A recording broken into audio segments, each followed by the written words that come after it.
స్వాతంత్రం ఇచ్చారు భారతదేశానికి. బానిసలుగా దాసులుగా ఉన్నటువంటి మనల్ని ఎంతోమంది మహానుభావులు వారు ప్రాణ త్యాగాలు చేసి మనకు స్వాతంత్రాన్ని అనుగ్రహించారు. 300 సంవత్సరాలకు పైగా బ్రిటిష్ వారు భారతదేశాన్ని పరిపాలించారు. వారి కబంధ హస్తాలలో నుంచి చాలా మంది ప్రాణ త్యాగాలను చేసి భారతదేశానికి స్వతంత్రం తీసుకొని వచ్చారు. మన ఆగస్టు 15, 1947 సంవత్సరంలో భారతదేశానికి మాత్రమే కాక మన పొరుగు దేశమైన పాకిస్తాన్ కూడా స్వాతంత్రం ఇవ్వడం జరిగింది. ఈ స్వాతంత్ర ఉద్యమంలో పాల్గొన్న వారు ఎక్కువగా ఎవరో తెలుసా? ఏమంటే గిరిజనులు, దళితులు, నిమ్న కులాలకు చెందిన వారు, అనగాడిన వర్గాలకు చెందిన వారే ఎక్కువగా ప్రాణత్యాగాలు చేశారు ఈ స్వాతంత్ర పోరాటంలో. స్వాతంత్రం బ్రిటిష్ వారు మనల్ని దోచుకుంటున్నారని, మన దేశ సంపద అంతా కూడా కొల్లగొట్టుకొని పోతున్నారని, వారి నుంచి ఎలాగైనా విడిపించాలని ఎంతోమంది నిర్విరామంగా కృషి చేశారు. అనుకున్నదే తడవుగా చివరికి సాధించేశారు. బ్రిటిష్ వారు దోచుకున్నది ఏమో ఆ రోజు పరిస్థితులు ఎలా ఉన్నాయో తెలియదు, కానీ స్వాతంత్రం వచ్చిన తరువాత మన దేశ ప్రజలే విస్తారంగా భూమిని దోచుకున్నారు, విస్తారంగా దేశాన్ని దోచుకుంటున్నారు. పెట్టుబడిదారులు, భూస్వాములు, అనగారిన వర్గాలకు బ్రిటిష్ వారిని బూచీగా చూపించి వాళ్ళేదో దోచుకొని పోతున్నారని వారి మీద తిరుగుబాటుకు ప్రేరేపించి స్వాతంత్రాన్ని ఇస్తున్నామన్న భ్రమలో భూమిని అన్నింటినీ పెట్టుబడిదారులు, భూస్వామ్యవాదులు, పెత్తందారుల వ్యవస్థల్లోనికి తీసుకొని ఉన్నారు. ఎవరికి వచ్చింది స్వాతంత్రం? స్వాతంత్రం వచ్చి 78 సంవత్సరాలు గడుస్తున్నా మనకెక్కడుంది స్వాతంత్రం? ఈ భారత భూభాగంలో ఎవరికి సమానమైనటువంటి హక్కు లేదు. ప్రతి చోట అనగదొక్కబడడం, ప్రతి చోట మనల్ని హింసించడం, చీడ పీడ బలహీనమైన బడుగు వర్గాలకు ఎక్కడుందండి ఇంకా స్వాతంత్రం? స్వాతంత్రం పెత్తందారుల చేతిలో ఉంది, స్వాతంత్రం అగ్రకులాల చేతిలో ఉంది, స్వాతంత్రం ధనికుల చేతిలో ఉంది. ఇప్పటికీ బీసీ, ఎస్సీ, ఎస్టీ, బడుగు బలహీన వర్గాలు స్వాతంత్రం లేక ప్రతి చోట వివక్షకు గురవుతూనే ఉన్నారు, తక్కువ వారిగా చూస్తూనే ఉన్నారు. నీకు భూభాగంలో హక్కు లేదు, రాజ్యంలో హక్కు లేదు, అధికారంలో నీకు వాటా లేదు, కానీ స్వాతంత్రం స్వాతంత్రం స్వాతంత్రం అంటూ మనల్ని భ్రమపరిచే, మనల్ని మోసగించే పనిలోనే ఉన్నారు. ఎక్కడొచ్చింది స్వాతంత్రం? ఎవరికి వచ్చింది స్వాతంత్రం? ఎవరు ఆ రోజు పెత్తందారులు, భూస్వామ్యవాదులు వారి యొక్క భూమిని, వారి యొక్క సంపాదనను, వారి యొక్క విలువైన సంపదను కాపాడుకోవడానికి బూచీలుగా వారిని చూపించి సామాన్య ప్రజలు తిరుగుబాటుకు ప్రేరేపించి వారు స్వాతంత్రం తెచ్చుకున్నారు. కానీ స్వాతంత్రం వచ్చి 78 సంవత్సరాలు గడుస్తున్నా కూడా ఈ భారతదేశంలో బడుగు బలహీన వర్గాల వారికి ఇంకా స్వాతంత్రం రానే రాలేదు. ఎక్కడ చూసినా వివక్ష, ఎక్కడ చూసినా నీచంగా చూడడం, అవమానకరంగా మాట్లాడడం. ఇదే స్వాతంత్రం? ఇదే మనం తెచ్చుకున్నటువంటి స్వాతంత్రం? ఆలోచించండి ప్రియమైన దేవుని వారలారా.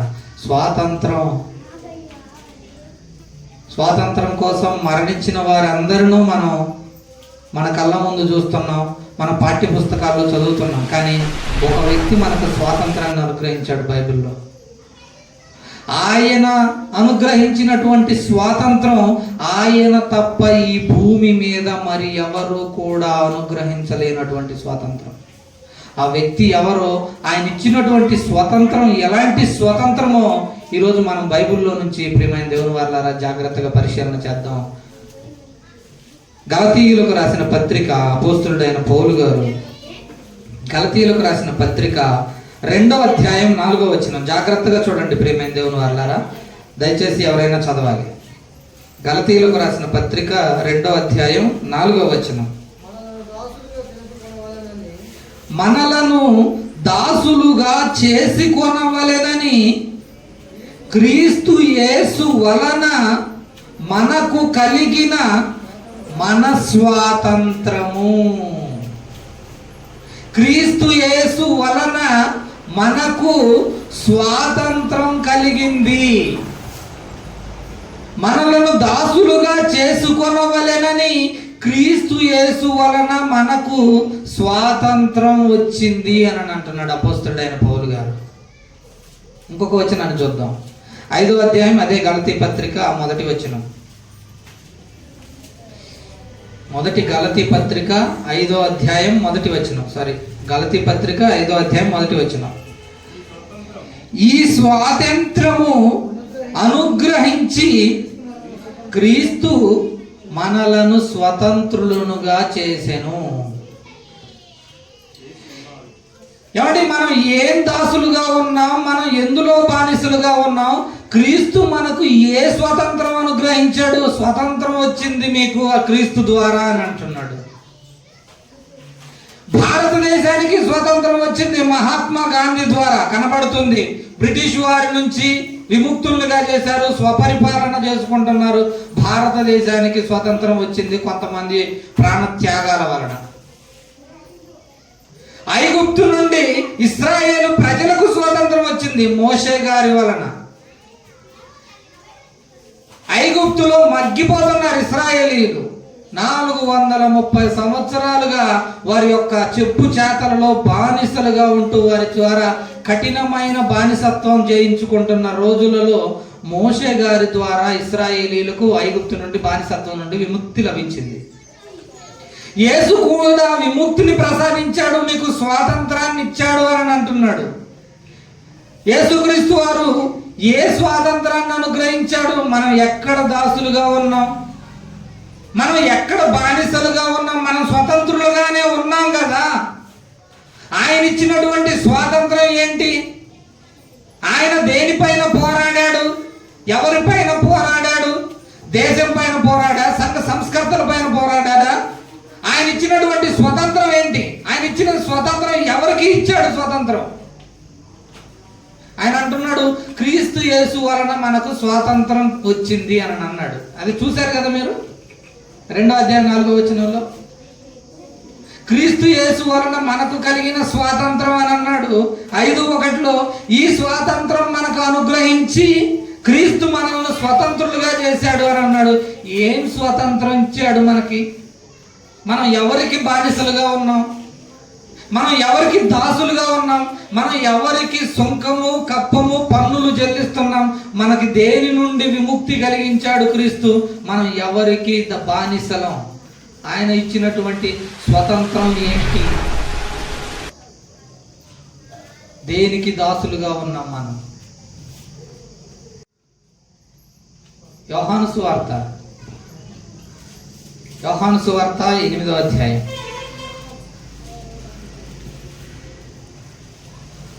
యోహాను సువార్త 8వ అధ్యాయం 31వ వచనం.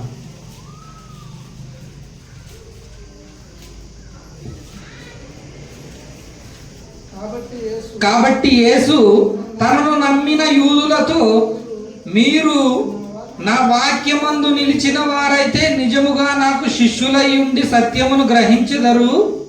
అప్పుడు సత్యము మిమ్మల్ని స్వతంత్రులుగా చేయునని చెప్పగా వారు అంటున్నారు, మేము అబ్రహాము సంతానము, మేము ఎన్నడును ఎవనికి దాసులమై ఉండలేదే, మీరు స్వతంత్రులుగా చేయబడదురని ఏల చెప్పుచున్నావని ఆయనతో అనిరి. యేసుక్రీస్తు వారు తన దగ్గరకు వచ్చిన యూదులతో అని అన్నాడు, మిమ్మల్ని స్వతంత్రులుగా చేస్తాను అని అన్నాడు. వారికి అర్థం కాల. ఇప్పుడు మేము ఎవరికైనా దాసులుగా ఉన్నామా? నువ్వు మమ్మల్ని స్వతంత్రులుగా చేసేదేంటి అని ప్రశ్నిస్తున్నారు ఆయన్ని. మేము అబ్రహాము సంతానం, మేము ఎవరికి దాసులము కాదు. నువ్వేంటి మాకిచ్చేది స్వతంత్రం? మేమేం బానిసలంగా లేము కదా, మేము దాసులం కాదు కదా. నువ్వు మాకు స్వతంత్రం ఇస్తున్నావని చెబుతున్నావేంటి అని అడుగుతున్నాడు. అంటే యేసుక్రీస్తు స్వతంత్రులనుగా చేయడానికి వచ్చాడు. మనుషులను స్వతంత్రులుగా చేయాలి. వాళ్ళు దాసులుగా లేవని వాళ్ళు అంటున్నారు. కానీ యేసుక్రీస్తు మీరు దాసులే, మీరు బానిసలే అని అంటున్నారు. ఇంతకీ దేనికి బానిసలు, దేనికి దాసులు? ఎందుకు వీరికి స్వతంత్రం కావాలి? దేనిలో వీళ్ళు బంధింపబడి ఉన్నారు? ఎందులో నుంచి వీళ్ళను విడిపించాలి? దేనికి దాసులుగా బానిసలుగా ఉన్నారు? ఆలోచిద్దాం ప్రియమైన దేవుని వారలారా. రోమపత్రిక, రోమీలకు అపోస్తులుడైన పౌలు గారు రాసిన పత్రిక, రోమపత్రిక 6వ అధ్యాయం 16వ వచనం. రోమపత్రిక 6వ అధ్యాయం 16వ వచనం. లోబడుటకు దేనికి మిమ్మును మీరు దాసులుగా అప్పగించుకుందురో అది చావు నిమిత్తముగా పాపమునకే గాని నీతి నిమిత్తముగా విధేయతకే గాని దేనికి మీరు లోబడుదురో దానికే దాసులగుదురని మీరు ఎరుగరా? మీరు పాపమునకు దాసులై ఉంటిరి కదా. ఏమంటే దేనికైతే మీరు అప్పగించుకుంటారో దానిని మీరు జయించలేరు. ఒకడు బాగా త్రాగేవాడు ఉంటాడు, వాడు దానికి తనను అప్పగించుకున్నాడు. లోబడుటకు దేనికి మిమ్మల్ని మీరు అప్పగించుకుంటారో దానికి దాసులు. త్రాగుబోతు వాడికి తనను తాను అప్పగించుకున్నాడు మద్యపానానికి, దానికి దాసుడు వాడు. అది లేదనుకోండి, ఉదయం లేచినప్పటి నుంచి వైన్ షాప్ దగ్గర క్యూ కడతాడు. ఒకవేళ వాడు రావడం మర్చిపోయిన ఆ వైన్ షాప్ వాడు వీడు ఫోన్ చేసి పిలుస్తాడు. కొంతమంది మద్యానికి దాసులైన వాళ్ళు ఉన్నారు, ధూమపానానికి దాసులైన వారు ఉన్నారు, దొంగతనానికి దాసులైన వాళ్ళు ఉన్నారు, వ్యభిచారానికి మత్తు పానీయాలకు దాసులైన వారు ఉన్నారు. వీళ్ళందరూ లోబడడానికి వాటికి దాసులుగా అప్పగించుకున్నారు. వాటి చేత జయింపబడ్డారు. వీళ్ళు జయించలేదు దానిని. దొంగతనం చేసేవాడు ఉన్నాడు అనుకోండి, ఆ వస్తువు చూస్తాడు, చూసినప్పటి నుంచి వాడి చెయ్యి ఒకటే లాగుతూ ఉంటుంది. అందరు ఎప్పుడు వెళ్ళిపోతారా, దాన్ని ఎప్పుడు తీసుకొని జోబులు వేసుకున్నాను. జయించలేడే కాదు. అదే చూడు ఏమంటున్నాడు, లోబడుటకు దేనికి మిమ్మును మీరు దాసులుగా అప్పగించుకుందురో. మీరు దాసులు.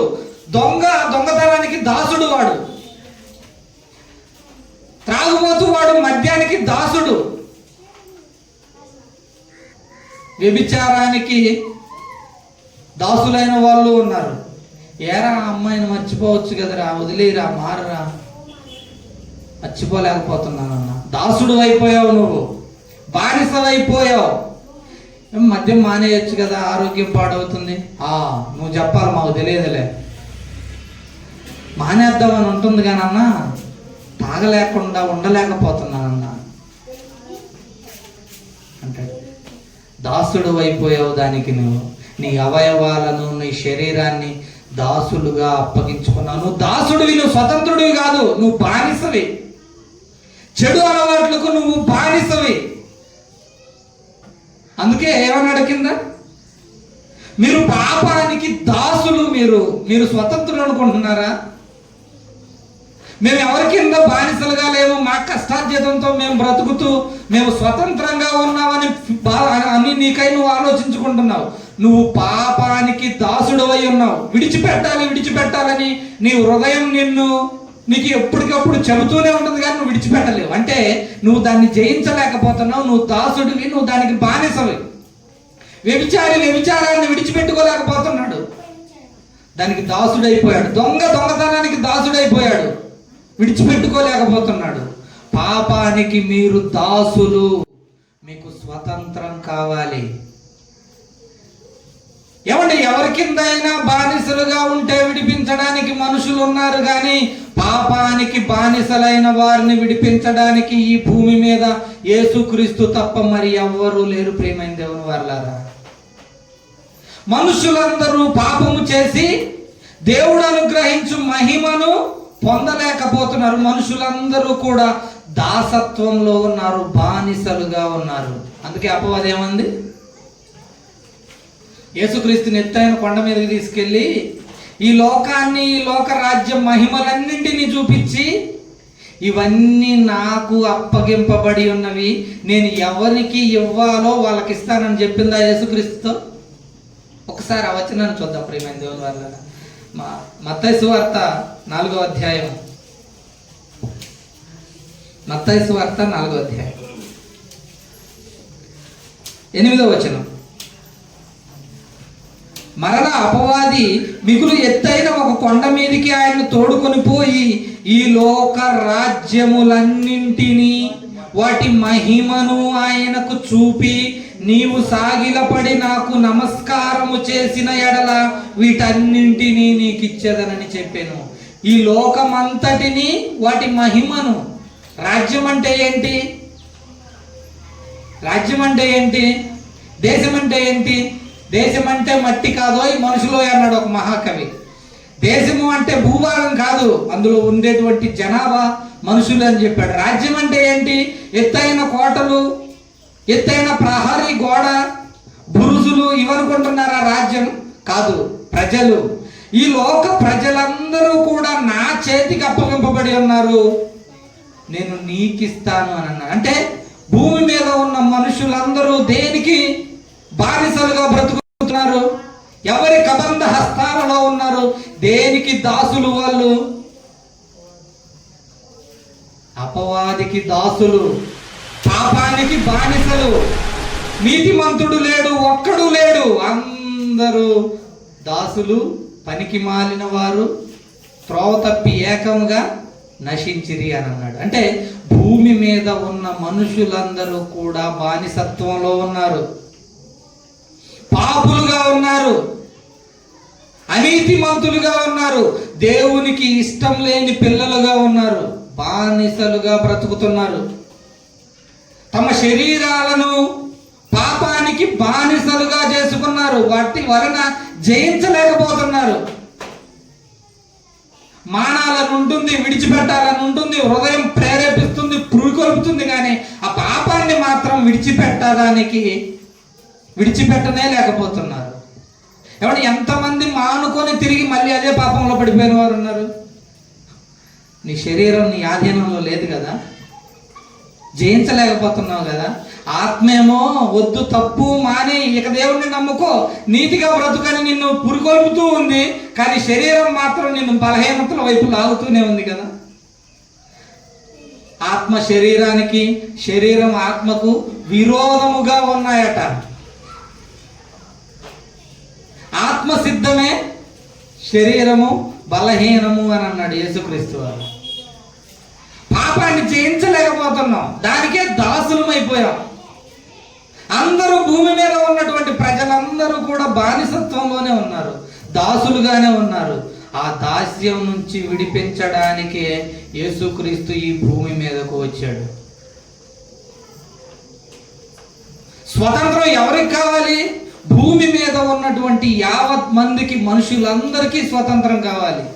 అందరూ కూడా దాసులే, ఒక దేశానికి సంబంధించిన వ్యక్తి కాదు. యేసుక్రీస్తు వారు ఇశ్రాయేలీల దేవుడు అండి. ఆయన ఎక్కడో యెరూషలేంలో, ఆ ప్రాంతాల్లో బెత్లెహేంలో పుట్టాడు. మనకేంటండి ఇంగ్లీష్ వాళ్ళ దేవుడు అండి అని అంటున్నారు. ఏమండి, భూమి మీద ఉన్న మనుషులందరికీ స్వతంత్రం ఇవ్వడానికి తన ప్రాణం పెట్టినటువంటి యేసుక్రీస్తు లాంటి మహానుభావుడు ఈ భూమి మీద మరే వ్యక్తినైనా చూపించగలరా? భూమి మీద ఉన్న సర్వ మానవాళి కోసం తన ప్రాణాన్ని పెట్టిన ఏకైక వ్యక్తి ఎవరైనా ఉన్నారా అంటే అది ఒక్క యేసుక్రీస్తుకు మాత్రమేనండి. ఆయన అనేకుల కొరకు రక్తం చిందించడానికి వచ్చాడు. పాపంలో నలిగిపోతున్న వీళ్ళందరినీ పాపం నుంచి విడిపించాలంటే ఒక వ్యక్తి పాపం లేనివాడు ఉండాలి. ఆ పాపం చేయకుండా పరిశుద్ధుడిగా బ్రతికిన యేసుక్రీస్తు మాత్రమే పాప విమోచనం కలుగజేయగలిగిన వాడు. అనేకుల కొరకు తాను ప్రాణం పెట్టడానికి పరలోకం నుండి వచ్చినవాడు యేసుక్రీస్తు. మత్తయి సువార్త 26వ అధ్యాయం 28వ వచనం. మత్తయి సువార్త 26వ అధ్యాయం 28వ వచనం. దయచేసి చూడండి ప్రియమైన దేవుని వాళ్ళ. 26వ నుంచి, వారు భోజనం చేస్తుండగా యేసు ఒక రొట్టె పట్టుకొని దాన్ని ఆశీర్వదించి విరిచి తన శిష్యులకిచ్చి, మీరు తీసుకుని తినుడి, ఇది నా శరీరం అని చెప్పాను. ఆయన గిన్నె పట్టుకొని కృతజ్ఞతాస్తుతులు చెల్లించి వారికిచ్చి, దీనిలోనిది మీరందరూ త్రాగుడి, ఇది నా రక్తము, అనగా పాప క్షమాపణ నిమిత్తము అనేకుల కొరకు చిందింపబడుతున్న నిబంధన రక్తము. అనేకుల కొరకు. ఏమంటే నువ్వు దెబ్బలు తింటావు, ఏదో పెడద్ర పని చేసి దెబ్బలు తింటావు, నువ్వు ఏదో తప్పు చేసి దెబ్బలు తింటావు. యేసుక్రీస్తు వారు ఎందుకు మరణించాడు? ఎవరినైనా దూషించాడా? ఎవరినైనా తప్పుగా మాట్లాడా? ఎవరినైనా దోచుకున్నాడా? మరి ఆయన్ని ఎందుకు చంపించండి చంపించండి అని కేకలు వేశారు? పరలోక తండ్రి దేవుని చిత్తం అది. అనేకుల కొరకు చిందింపబడుతున్నటువంటి రక్తం. చాలామంది, ఏమండి మీకు అందరికీ తెలిసిన మహానుభావుడు అన్న పెద్దన్న ఒకడు ఉన్నాడు, కరుణాకర్ సుగ్గున అన్న.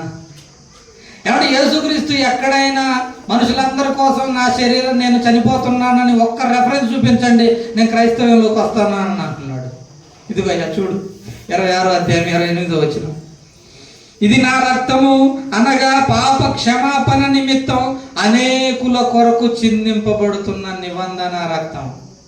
యేసుక్రీస్తు వచ్చాడు, దేవుని వాక్యాన్ని చెప్పడానికి వచ్చాడు. నేను పాపాన్ని విమోచించడానికి నా ప్రాణం పెడుతున్నానని యేసుక్రీస్తు వారిది ఒక్క రెఫరెన్స్ బైబిల్లో నుంచి చూపించమన్నాడు. ఇది ఎక్కడ కళ్ళు నెత్తికెక్కా? కళ్ళు కనబడలేదా? ఇది రెఫరెన్స్ కదా. చదివాను, పరిశీలించాను, అందులో నాకు ఏ మాత్రము కనబడడం లేదు అని మాట్లాడుతున్నావు కదా. ఇది నా రక్తము అనగా పాప క్షమాపణ నిమిత్తం. ఆయన చావు ఎవరి కోసం, దేనికోసం? అనేకుల కొరకు, వారి పాపాలను క్షమించడం కొరకు. అనేకుల కొరకు చిందింపబడుతున్న నా రక్తము ఇది, అది పాప క్షమాపణ నిమిత్తము అని అన్నాడు. భూమి మీద దాసులుగా బానిసలుగా మారిపోయినటువంటి సమస్త మానవాళి కోసం, ప్రజల కోసం, వారికి స్వాతంత్రాన్ని ఇవ్వడానికి యేసుక్రీస్తు ఈ భూమి మీదకి వచ్చాడు. బానిసలుగా ఉన్నారు తెలుసా? బానిసలు మన సంగతి మనమే మర్చిపోయాం, మనకు గుర్తులేదు. మనం పాపంలో బానిసలుగా ఉన్నామన్న విషయం మనకే తెలియడం లేదు. నేను బాగున్నాను, నీ ఆత్మ ఏ స్థితిలో ఉందో ఒక్కసారి నిన్ను నువ్వు పరిశీలన చేసుకో. నీ శరీరాన్ని విడిచిపెట్టి వచ్చిన తర్వాత నీ ఆత్మ రోగం పట్టుంది, నీ ఆత్మ జబ్బుతో మూలుగుతుంది, చిన్న భిన్నమైపోయింది నీ ఆత్మ, పాపం అనే రోగంతో నలిగిపోయింది నీ ఆత్మ. ఆత్మ యొక్క రోగాన్ని వదిలించగలిగే ఒకే ఒక వైద్యుడు యేసుక్రీస్తు. నేను వైద్యుడను అని అన్నాడు ఆయన. నీతిమంతులకు వైద్యుడు అవసరం లేదు, పాపులకే కావాలి అని అన్నాడు. ఆరోగ్యవంతులకు వైద్యుడు అక్కర్లేదు. ఆయన వైద్యుడు దేనికి? నీ శరీర గాయాలు కట్టడానికి కాదు. శరీరాన్ని గాయాలు కట్టడానికి చాలా మంది డాక్టర్లు ఉన్నారు. ఎముకల డాక్టర్లు, నరాల డాక్టర్లు, మెదడు డాక్టర్లు. ఒక్కసారి హాస్పిటల్కి వెళితే ఏమంటే పేషెంట్లందరూ ఎంతమంది తమ శరీర గాయాలను, శరీరాలను తగిన దెబ్బలను మానిపించుకోవడానికి హాస్పిటల్లో కోకొల్లలుగా ఉన్నారు. చూసే డాక్టర్లు కూడా విస్తారంగా చాలా సంఖ్యలో ఉన్నారు డాక్టర్లు కూడా. కానీ ఆత్మకు పట్టిన రోగాన్ని వదిలించే ఒక్క వైద్యుడైనా ఉన్నాడా? శరీర రోగాన్ని బాగు చేయడానికి చాలా మంది డాక్టర్లు ఉన్నారు, కానీ ఆత్మకు పట్టిన రోగాన్ని వదిలించే డాక్టర్ ఎవరైనా ఉన్నారా? చనిపోయిన ఆత్మను బతికించే వ్యక్తి ఎవరైనా ఉన్నాడా? చనిపోయిన ఆత్మని యేసుక్రీస్తు మాత్రమే బ్రతికించగలరు. మీ ఆత్మ మీలో చచ్చిపోయి ఉందారా ఇప్పుడు? యేసుక్రీస్తు అంగీకరించక మునుపు మీరు ఏమంటాడు ఆయన? జీవించుచున్నారా అన్న పేరు ఉన్నది, కానీ నువ్వు మృతుడవు అని అన్నాడు. అంటే నీ ఆత్మ నీలో ఉంది, నువ్వు జీవోత్సవాన్ని చచ్చిపోయి ఉన్నావు, నీలో ఆల్రెడీ నీ ఆత్మ చచ్చిపోయింది, నువ్వు మృతుడవు, ఆకారానికి ఉన్నావు అంతే. అలా చచ్చిపోయిన ఆత్మను బ్రతికించే వ్యక్తి యేసుక్రీస్తు మాత్రమే. ఆయన శరీరాన్ని బ్రతికించిన ఆ అద్భుతాల గురించే చెబుతావు ఎందుకు ఎప్పుడు? ఆత్మకు పట్టిన రోగాన్ని, చనిపోయిన ఆత్మను బ్రతికించగలిగే ఆ శక్తి ఒక్క యేసుక్రీస్తుకు మాత్రమే ఉంది. ప్రియమైన దేవుని వారలారా, ఈ భూమి మీద అటువంటి వారు ఎవ్వరూ లేరు. ఏ వ్యక్తి ఆత్మకు పట్టిన రోగాన్ని వదిలించలేడు. శరీరానికి పట్టిన రోగాలను వదిలించడానికి ఉన్నారు చాలామంది, కానీ యేసు మాత్రమే చనిపోయిన ఆత్మను సైతం బ్రతికించగలడు. ఆత్మ చనిపోయిన స్థితిలో ఉందని మీకు తెలుసా? యేసుక్రీస్తు దగ్గరకు ఒక అతను వస్తాడు, ప్రభువా నేను నిన్ను వెంబడిస్తాడని. ఆయన అంటాడు, నక్కలకు బొరియలు ఉన్నాయి, ఆకాశ పక్షులకు గూళ్ళు ఉన్నాయి, కానీ నాకు తల వాల్చుకోవడానికి ఒక్క చోటు కూడా లేదని అన్నాడు. ఒకసారి ఆ వచనాన్ని చూసి మనం వద్దాం ప్రియమైన దేవుని వారలారా. మత్తయి సువార్త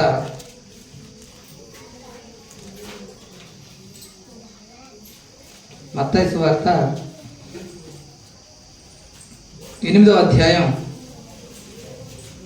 21వ వచనం, 18వ వచనం నుంచి 20వ వచనం నుంచి చూద్దాం ప్రియమైన దేవుని వారలారా, సమయం లేదు కాబట్టి. అందుకు యేసు, నక్కలకు బొరియలను ఆకాశ పక్షులకు నివాసములు కలవు గాని మనుష్య కుమారుడు తలవాల్చుకున్నటకైనను స్థలము లేదని అతనితో చెప్పాను. అప్పుడు ఇంకొక అతను ఉన్నాడు చూడండి, శిష్యుల్లో మరి ఒకడేమంటున్నాడు, ప్రభువా నేను మొదట వెళ్ళి నా తండ్రిని పాతిపెట్టుటకు నాకు సెలవిమ్మని ఆయనను అడుగగా. ఒక శిష్యుడు అడుగుతున్నాడు, మా నాన్న చనిపోయాడు ప్రభువా, మా నాన్న చనిపోయాడు, ఆయన కొంచెం పాతిపెట్టి వస్తాను, నాకు కొంచెం ప్లీజ్ టైం ఇవ్వండి అని అడిగాడు యేసుక్రీస్తు వారిని. యేసుక్రీస్తు ఏమని అన్నాడు? ఒకసారి చదవండి. యేసు అతనిని చూచి, నన్ను వెంబడించుము, మృతులు తమ మృతులను పాతి పెట్టుకుందురు, చనిపోయిన వారిని పాతి పెట్టుకుందురు అని అన్నాడు. చనిపోయిన వారిని పాతి పెట్టుకోవడం ఏంటి అసలు? మీకు అర్థమైందా ఆ మాట? మృతులు తమ మృతులను పాతి పెట్టుకొని నువ్వైతే నన్ను వెంబడించు. చచ్చిపోయిన వారు చాలా మంది ఉన్నారు, వాళ్ళు పాతి పెట్టుకుంటారు. ఇంతకీ ఈయన శరీరము ఆత్మ రెండు చచ్చిపోయి గోతిలో ఉన్న ఆయన ఆత్మ చనిపోయిన వాళ్ళు మృతులు. వీళ్ళు మృతులే, ఆయన మృతుడే. ఈ మృతులెళ్ళి ఆ మృతుడిని పాతి పెట్టుకుంటారు. నువ్వు జీవం కలిగిన వాడివి, నన్ను వెంబడించు అని అన్నాడు. అంటే ఆత్మ చచ్చిపోయిన మృతులు, వాళ్ళు చనిపోయారు. వాళ్ళు పేరుకు బ్రతికే ఉన్నారు, జీవించుచున్నారన్న పేరు ఉంది. మృతులు వాళ్ళు. ఎంతమంది జీవం కలిగిన వారు అంటారు, ఎంతమంది మృతులు మీకు ఎదురవుతుంటారో చూడండి ప్రియమైన దేవుని వారలారా. అలా మృతులను సైతం బ్రతికించగలిగిన వాడు ఎవరు? యేసుక్రీస్తు. మృతులను సైతం బ్రతికించగలిగిన వాడు అనగానే మీరు శరీర సంబంధంగా చనిపోయిన వారిని తీసుకోకండి ప్రియమైన దేవుని వారలారా. వారితో పాటు ఆత్మ సంబంధమైన వారిని, చనిపోయిన వారిని కూడా లేపగలిగినటువంటి ఏకైక వ్యక్తి ఈ భూమి మీద ఎవరైనా ఉన్నారు అని అంటే, ఆదిలో భూమి పుట్టినది మొదలుకొని నేటి వరకు చనిపోయిన వ్యక్తిని ఆత్మస్థితిలో చనిపోయిన వ్యక్తిని బ్రతికించగలిగిన వాడు యేసుక్రీస్తు ఒక్కడు మాత్రమే. అందుకే ఆయన్ని అంగీకరిస్తేనే నువ్వు జీవం కలిగిన వాడివి, ఆయన అంగీకరించకపోతే జీవం లేని వాడివి అని అన్నాడు. ప్రపంచ ప్రజలందరూ కూడా చనిపోయిన స్థితిలో ఉన్నారు, బానిసలుగా ఉన్నారు, దాసులుగా ఉన్నారు, అపవాది యొక్క కబంధ హస్తాలలో ఉన్నారు. వారి బానిసత్వం నుంచి విడిపించడానికి, వారిని స్వతంత్రులుగా చేయడానికి యేసుక్రీస్తు ఈ భూమి మీదకి చేశాడు. ఆ బానిసత్వంలో నుంచి విడిపించారు. చాలామంది విడిపించుకొని తిరిగి మళ్ళీ అదే బానిసత్వంలోకి వెళ్ళిపోతున్నారు. చాలామంది పాపాలను జయించి యేసుక్రీస్తు ఇచ్చినటువంటి స్వతంత్రంలోనికి వచ్చి దాన్ని రుచి చూసిన తర్వాత తిరిగి మళ్ళీ బానిసత్వంలోనికే వెళ్ళిపోతున్నారు. ఏమంటే ఇప్పుడు ఎవడైనా మళ్ళీ బ్రిటిష్ వాడి పరిపాలన కిందకి వెళ్ళిపోతారా? ఎవరి కిందైనా పని చేయడానికి ఒప్పుకుంటారా? చాలామంది ఉద్యోగస్తులు ఏమంటారు, ఏదైనా వ్యాపారం అయితే బాగుండు, ఎప్పుడు వీడి కింద పని చేయలేకపోతున్నాం అని అంటారు. సొంతగా వ్యాపారం పెట్టుకోవాలి, ఒకరి దగ్గర ఎప్పుడు పని చేయాలి, వాడి దగ్గర పర్మిషన్ తీసుకోవాలి, బయటికి వెళ్ళాలన్నా సెలవు కావాలన్నా నాది ఒక బానిస బ్రతుకు అని అంటుంటారు. యేసుక్రీస్తు నిన్ను పాపం అనే బానిసత్వంలో నుంచి విడిపించిన తర్వాత ఆ స్వతంత్రాన్ని రుచి చూసిన నువ్వు మళ్ళీ తిరిగి అదే బానిసత్వంలోనికి వెళ్ళిపోతున్నావు. మద్యపానాన్ని విడిచిపెట్టి వచ్చిన నువ్వు మళ్ళీ మద్యపానం వైపు ఆసక్తి చూపుతున్నారు. ఎంతమంది అండి త్రాగుబోతులు మానేసి తిరిగి మళ్ళీ అలవాటు చేసుకున్నవారు? ఎంతమంది వ్యభిచారం వదిలేసి క్రీస్తును అంగీకరించి మళ్ళీ వ్యభిచారంలోకి వెనక్కి వెళ్ళిపోయిన వారు? స్వాతంత్రాన్ని ఇచ్చిన తర్వాత కూడా తిరిగి బానిసగానే ఉంటావా? మళ్ళీ ఆ పాపానికే బానిసలు అయిపోతావా? నీకంటే దౌర్భాగ్యుడు మరొకడు ఉన్నాడా? అందుకే యేసుక్రీస్తు ఇలాంటి వారిని ఏమని అన్నాడు? పంది అని అన్నాడు. మీకు చూపించాను కదా, బురదలో దొరికిన పంది, మళ్ళా కడగబడిన పంది బురదలో దొరకటకు వెళ్ళినట్టు క్రీస్తుని నమ్ముకున్న వారు కూడా అలాగే ఉన్నారని పేతురు గారు రాశారు కదా. కుక్క తన వాంతికి తిరిగినట్లు ప్రభువుని అంగీకరించిన తర్వాత కూడా మళ్ళీ వీళ్ళు లోకాశల వైపు చూస్తున్నారని పేతురు గారు చెప్పారు కదా. స్వాతంత్రం ఇవ్వబడింది నీకు, నాకు, ఈ భూమి మీద ఉన్న ప్రజలందరికీ. ఈ స్వాతంత్రాన్ని సద్వినియోగపరుచుకున్న ప్రేమైన దేవుని వారలారా, అది ఈ లోక స్వాతంత్రం వంటిది కాదు. ఈ లోకంలో మనుషులు ఇచ్చేటువంటి స్వాతంత్రం కాదు ఇది. ఎవరైనా కష్టపడి కొన్ని వందల సంవత్సరాల పాటు పోరాడి తీసుకురాగలరు. కానీ యేసు ఇచ్చినటువంటి స్వాతంత్రం యేసు మాత్రమే ఇవ్వగలడు. మరి ఎవ్వరు కూడా ఆ స్వాతంత్రం ఇచ్చే వ్యక్తి ఈ భూమి మీద లేడు. బానిసత్వం నుంచి విడిపించడానికి ఈ భూమి మీద చాలా మంది మనుషులు పుట్టారు, విడిపించారు. కానీ యేసుక్రీస్తు లాంటి స్వతంత్రం ఇచ్చినటువంటి ఒక్క వ్యక్తి కూడా ఈ భూమి మీద లేరు ప్రియమైన దేవుని వారలారా. ఆ స్వతంత్రం యేసుక్రీస్తు మాత్రమే ఇవ్వగలడు. ఆ స్వతంత్రంలోనికి నిన్ను నన్ను ఆహ్వానించాడు. ఈ స్వాతంత్రం గురించి, ఈ స్వాతంత్ర పోరాటం గురించి బయట నలిగిపోతున్నటువంటి క్రైస్తవులకు మనం తెలియజేయాలి ప్రియమైన దేవుని వారలారా. ఈ స్వాతంత్రం విడిచిపెట్టి తిరిగి బానిసలుగా ఇక్కడ ఉన్న వాళ్ళు ఎవరు కూడా వెళ్ళిపోకూడదు.